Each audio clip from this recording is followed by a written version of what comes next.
Well, Mr. Lavrov, I just want to say first, thank you very much for taking time out of your busy schedule to discuss what's going on in the world right now, these events that you yourself are an actor of. So let's go right down to business. The first thing I want to ask is sanctions. These sanctions that are currently imposed on Russia, they're of course unprecedented. And they are really negatively affecting the lives of ordinary Russians, even though Washington is saying that it's not targeting Russians. What can you say about what the goal of these sanctions are and who the target really is? Well, thank you for the invitation, and I believe the goal of the sanctions is much more strategic than just Ukraine. I think what we witness in Ukraine is the quintessence of the Western course, strategic course, to marginalize Russia, to contain Russia, to stop Russia's development, and to reduce Russia to zero role in world politics and world economy, world trade, world sports, art, science, education. And we observe unprecedented steps our Western colleagues are taking. And one of the underlying trends is the United States' desire, which has been much more manifested by the Biden administration, to come back to unipolar world. And if you wish, they are trying to take the melting pot concept from the United States soil and to make the melting pot from the entire world, and they would be the melters. The European Union already, I think 99% stopped trying to be independent. President Macron, of course, keeps repeating that strategic autonomy for the European Union is his goal, and he would be fighting for it, but my guess is that he would not succeed. Germany is already absolutely ready to be under the United States orders, and the situation with Nord Stream 2 clearly indicated what exact place in the world politics Germany occupies now, when the Americans, in fact, have persuaded, quote unquote, the Germans and others that they, the Americans, know much better what Europe needs for its energy security than Europeans themselves. And there are many examples like this. So the sanctions drive is going to continue. They are threatening the fifth wave. Maybe there would be another wave, but we are used to it. And I will recall that long before the Ukrainian crisis erupted because of the illegal anti-constitutional coup d'etat, the sanctions were already imposed on us. It was, when the Jackson-Vanik Amendment was repealed, Magnitsky Act was immediately introduced, and sanctions in one way or another stayed. And then there was a series of sanctions, as you mentioned, to punish us, basically, for supporting the legitimate cause of Russians in Ukraine, basically, Russians in Crimea. You know the story. I wouldn't rehearse the events and the sequence of events, but the latest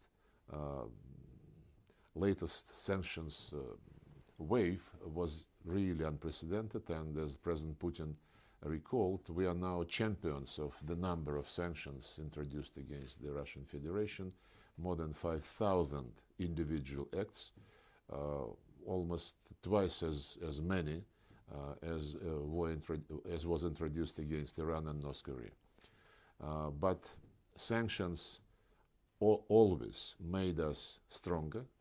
After the sanctions announced in 2014, when the West could not accept the free vote of Crimeans to rejoin the Russian Federation, when the West basically supported illegitimate anti-constitutional coup d'etat, when the West ignored.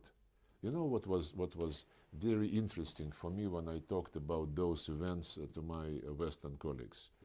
They very often use the tactic of cutting off unwanted historical period. The situation in Ukraine, they start discussing only with what they call annexation of Crimea. If you remind them that it all started with the European Union being unable to insist on the implementation of the deal which they guaranteed by the opposition, and when the opposition just has thrown away the deal signed and guaranteed by the European Union, and then the leaders of the opposition and of the so-called Maidan, the radicals like Dmitry Yarosh, was saying, we stand for Ukraine without Ruskis and Katsaps, which is Muscovites. And he publicly stated that if the Russians, well, he said the Russians in Crimea would never think Ukrainian, would never speak Ukrainian, would never glorify the heroes, meaning Bandera and Shukhevich and other collaborators of Hitler, then the Russians must be, and that's why the Russians must be swiped out of Crimea. Actually, this was said a couple of weeks before the Crimeans eventually decided to go to referendum. And these words were accompanied by deeds. They sent armed groups to take control of the Crimean parliament, and that's how it all started. Not to mention the initiative immediately on the first day of this coup d'etat, the putschist introduced initiative to do away with the status of the Russian language in Ukraine, which was in the Ukrainian constitution. So all these instincts were immediately translated into very Russophobic policies.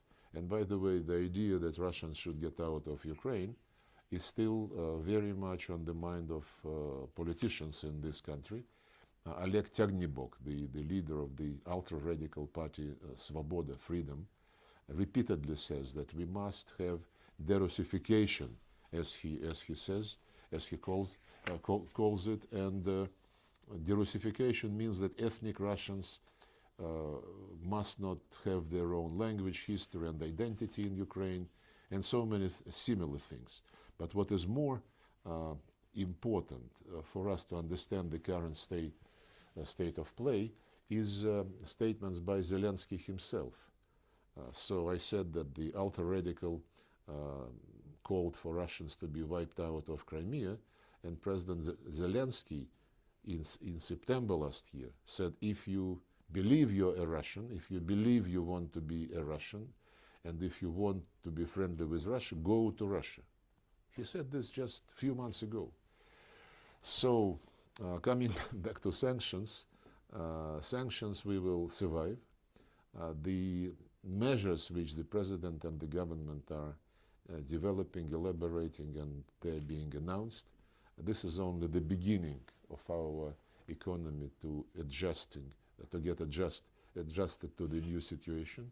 After 2014, as I started to say, we did gain experience to rely upon ourselves. And the biggest lesson from this particular historic period is, unlike what we saw after 2014, that now, if there was any illusion that we can one day rely on our Western partners, this illusion is no longer there.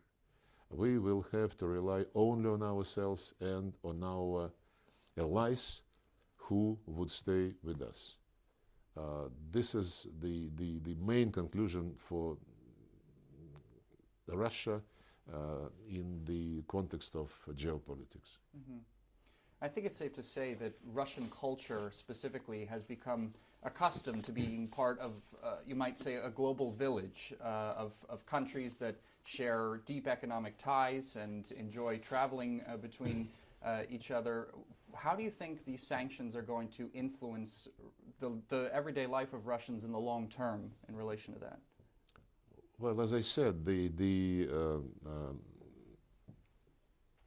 assessment of what is going on, in my view, clearly indicates that what the American wants is a unipolar world, which would be not like a global village, which would be like an American village, and maybe American saloon where, you know, who is the strongest is calling the shots.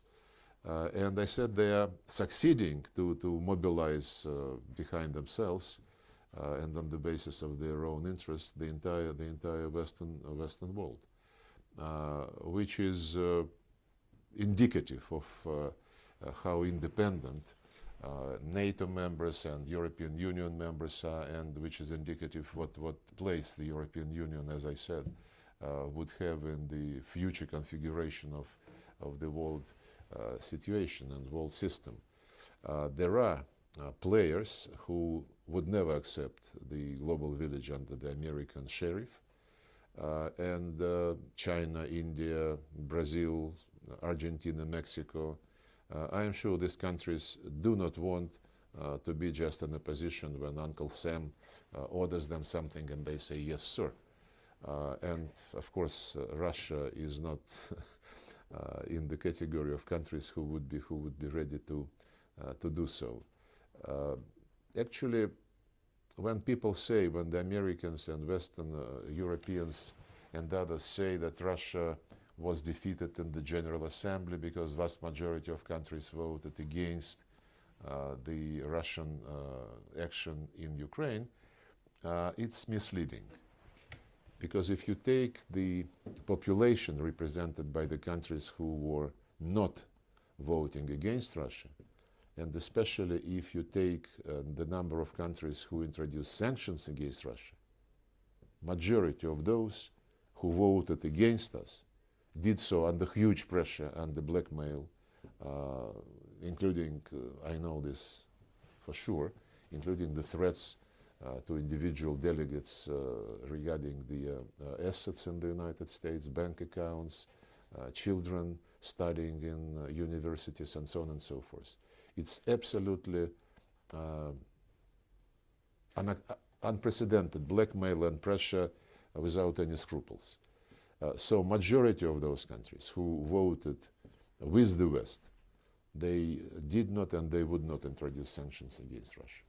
They believe that it's, not very big price to pay for their own practical cooperation with Russia, just to vote on something which is needed for the West for entirely propagandistic purposes. So we will be, as always, open to cooperation with anyone who is ready to do so on the equal basis, on the basis of mutual respect and searching for balance of interests. And the countries in the east of Russia are much more disposed to act on this basis, and we will certainly reciprocate for the benefit of both us and our partners. We are not closing the door on the West. They are doing so. But when they come back to their senses and when this door is reopened, we will be looking at proposed projects of cooperation with very important thing in mind, to which I alluded already, that we will be going into cooperation with them, knowing very well that we cannot be sure that they are reliable and that they are credible as long-term partners. Mm-hmm. Well, I'd like to take the discussion now to a sort of different topic, these US-sponsored biolabs in Ukraine. I mean, for years already, Russia has been trying to bring the world's attention to them, and the latest piece of evidence connected to them, the Russian military just put forward not too long ago with documents signed by US officials in connection to them. Why do you think the world is not paying so much attention to these biolabs, and will Washington and its allies be held accountable for what they're doing there? Actually, it's interesting that the special military operation launched by the President of the Russian Federation helped discover many things which are very important for understanding of what is going on. Recently, the military of Russia, together with Donetsk and Lugansk forces, discovered documents of the Ukrainian general staff indicating clearly that they were preparing a massive attack against Donetsk and Lugansk republics. So the operation which was launched by Russia, in fact, preempted the threat and did not allow them to implement what they wanted to do, and they wanted to do exactly what they failed to do implementing the Minsk agreements. They were trying to use what they call Plan B, and to take these territories by force with bloodshed on unbelievable scale, in addition to what they have been doing to civilians for the last 8 years. But another set of documents which was discovered is, as you said, documents related to military biological activity of the United States in Ukraine, the documents with signatures of Ukrainian officials, US military. Those laboratories are created, have been created by the United States all over the world, more than 300 laboratories in various countries, many of them on the perimeter of the Russian Federation and the former Soviet republics, including Ukraine. Ukraine is probably the biggest project for the Pentagon, who is running this show. The Special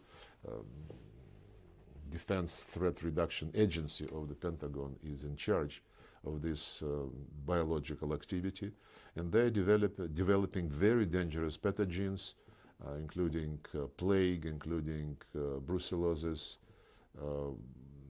anthrax, many others, which are really very dangerous. And we know that they were experimenting on potential infections which could be related to the ethnic groups living in the east of Ukraine and in neighboring regions of Russia. We have been raising this issue in international organizations for, well, I would say almost more than 20 years. In 2001, we suggested that the countries participating in Convention on Prohibition of Biological and Toxin Weapons should develop a verification mechanism which would be transparent, which would be understood by everybody and applied to everybody. Because the convention itself provides for consultations if any participating state has some suspicions or some information which the state would like to clarify, and if these consultations indicate that there is a good reason for some kind of investigation, then investigation is supposed to be launched. But there is no mechanism to investigate, and there is no mechanism which would require each and every country, in response to an address, to provide information and to guarantee transparency of its biological activity anywhere, be it on your own territory or abroad. By the way, the Americans some years ago decided that it is too dangerous to do these things on their own soil. So they moved all these threatening and dangerous activities to other countries, and more they concentrate their research and experiments around the borders of the Russian Federation and China. So we will be insisting on this issue to be picked up by the Biological Weapons Convention, but also by the Security Council, because it's a clear threat to international peace and security.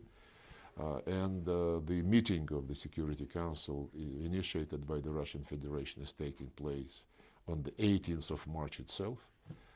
And we will be again emphasizing the importance of negotiating a legally binding protocol to the Convention on Biological Weapons, which would require obligatory transparency measures by any participating state. The Americans, I have no slightest doubt, would be against it, but this position of them is not defendable.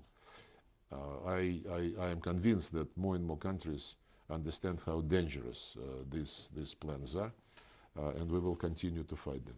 Mm-hmm.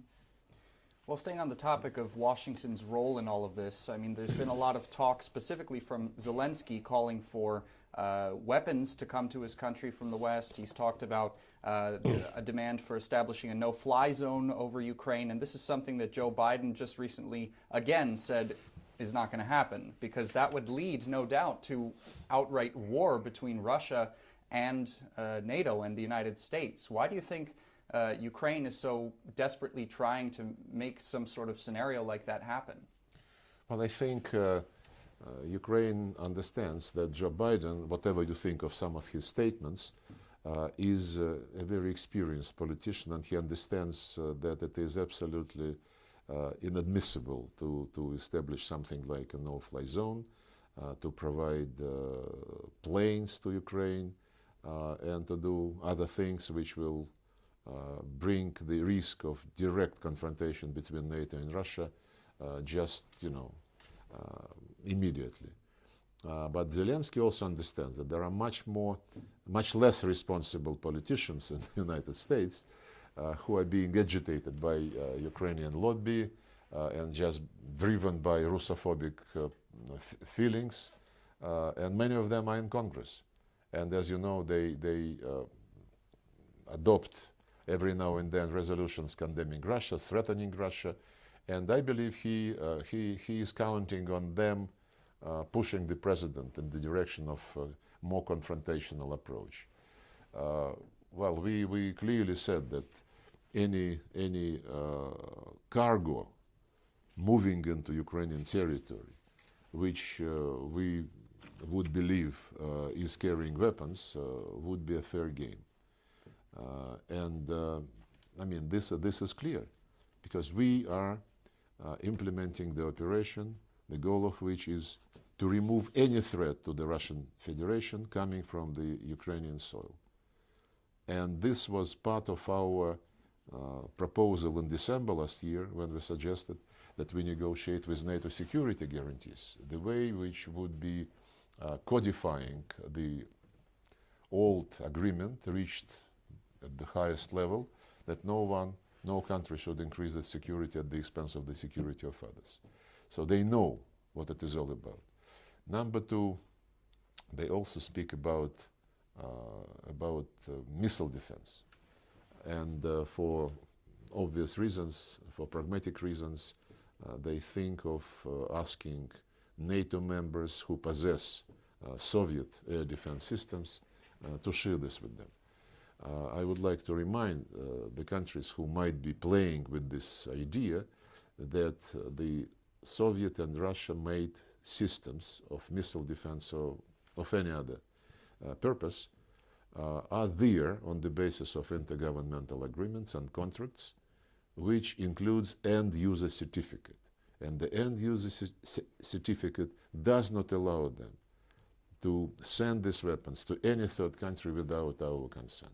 This is a legal obligation. I understand that legality and legal obligations is not something which our Western colleagues respect these days. They already, thrown away the presumption of innocence, the private property being sacred, and many other pillars on which, quote unquote, liberal values have been resting for so many centuries and decades. But this is a serious matter, and I can assure you that we would not allow these risks to be materialized.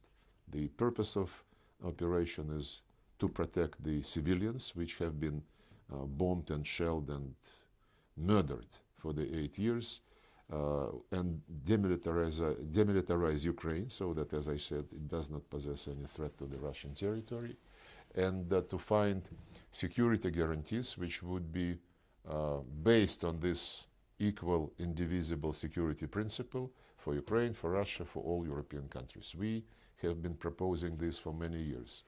And of course, denazification is an absolute must, and that includes not only cancelling the laws encouraging Nazist ideology and practices, but it also includes withdrawing any legislation which discriminates Russian language and other national minority languages, and in general national minority rights in Ukraine, which have been hugely discriminated and offended.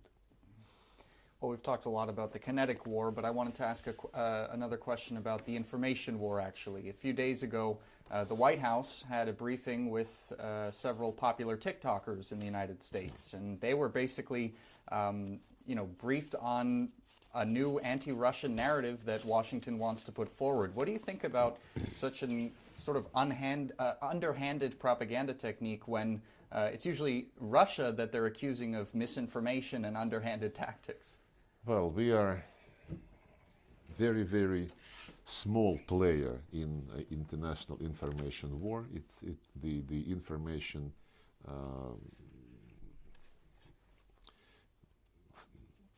world information is dominated by the media belonging to the Americans, the Brits, Anglo-Saxons in general, and of course the Germans, the French, and others.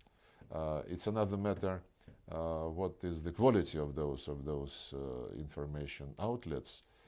They more and more become, if you take CNN, they prefer to avoid analytical materials, and they more and more concentrate on some reports which would be made of slogans. Russia is an aggressor. Russia is murdering civilians. Russia is abusing sports, and so on and so forth.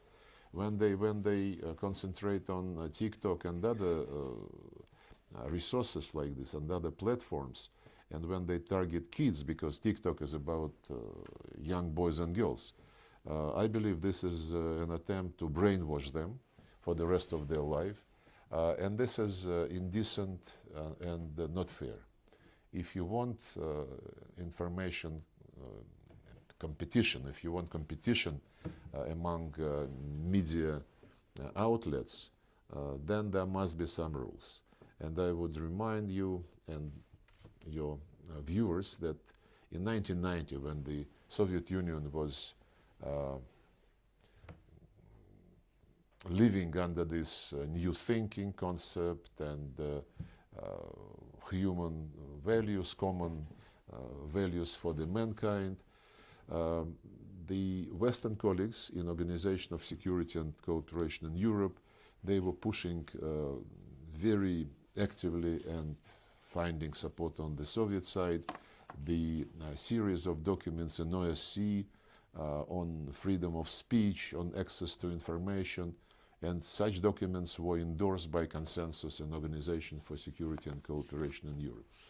These days, when your channel and Sputnik many years ago were banned from attending, for example, press conferences and briefings in Élysée in Paris, and when we were drawing the attention of the French colleagues that this was against their commitment in OSCE, they were saying, no, no, no, no, no. Access to information is applicable only to mass media. And RT and Sputnik, they're not mass media, they're propaganda tools.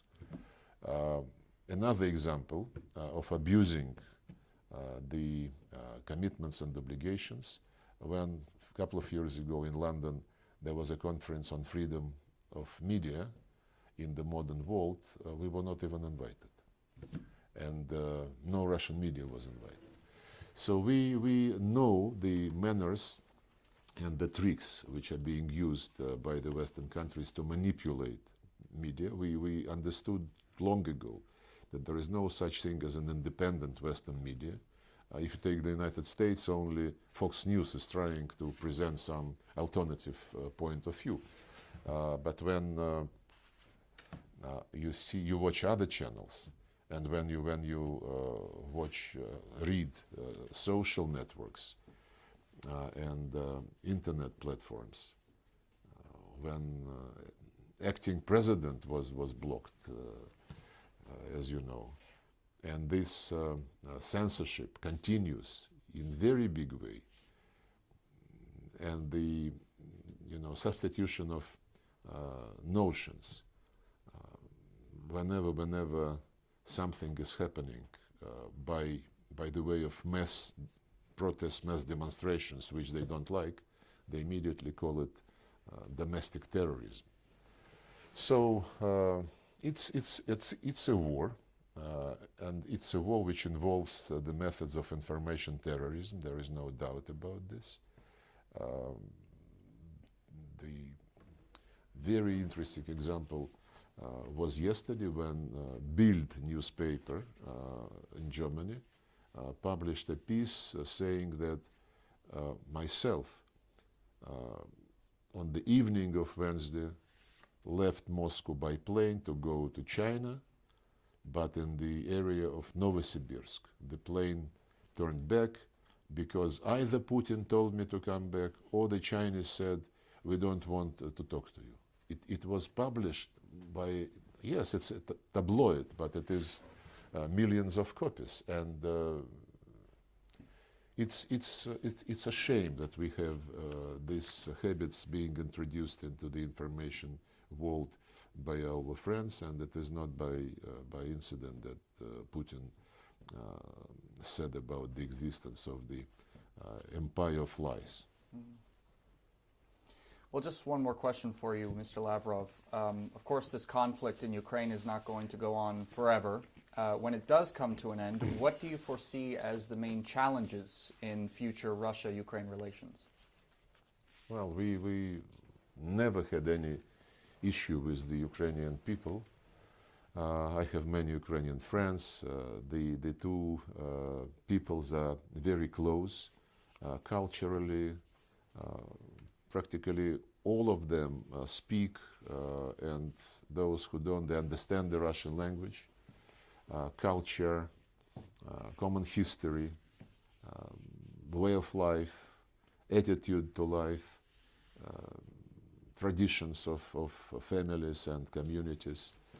So I hope that when this anomaly is over, this will gradually come back. It will have to be gradual. It cannot come back fast because the efforts of our Western colleagues to make Ukraine a Russophobic and anti-Russian instrument, anti-Russia, as Putin called it, they started long ago. And they are already rather deeply rooted in Ukrainian mentality, especially the young generation, which was born after the demise of the Soviet Union. They have been indoctrinated in a very, very heavy way. And then the efforts were taken systemically to train military officers on the basis of radical Bandera and Shukhevich style methodology. The purpose being to make sure that they would not become friendly to Russia again, and that they would build their nationalism, nationalistic feelings, as the means to strengthen the statehood of their country. But this purpose, the purpose was always to make sure that Russia does not have Ukraine as a friend. It's like Zbigniew Brzezinski in the late 90s, last century. He said Russia with Ukraine, with a friendly Ukraine next to it, is a superpower. Russia with Ukraine, which is not friendly to Russia, is just a regional player. So this concept is very deeply rooted in the minds of American policymakers. And it will take time to get rid of those negative legacies. Even now, when the armed forces of Ukraine are fighting, trying to procrastinate the crisis, this is happening because the leaders of Ukraine, with the help of American and other Western advisors, reformed the army the way which put these radicals, Bandera-like trained officers, to lead all more or less meaningful units in the Ukrainian army. And these people radicalize and terrorize others, especially those who don't believe that this should be the fate of their country. And the way they behave in the cities in Mariupol, the refugees who are coming from Mariupol to Russia in dozens of thousands, they tell their stories. It's really threatening how this kind of people command armed men and women. But I am sure, at the end of the day, the historic closeness of two fraternal nations will certainly prevail. Well, on that note, Mr. Lavrov, thanks again for giving us this interview and showing our viewers the Russian viewpoint. It was a great discussion. Thank you very much.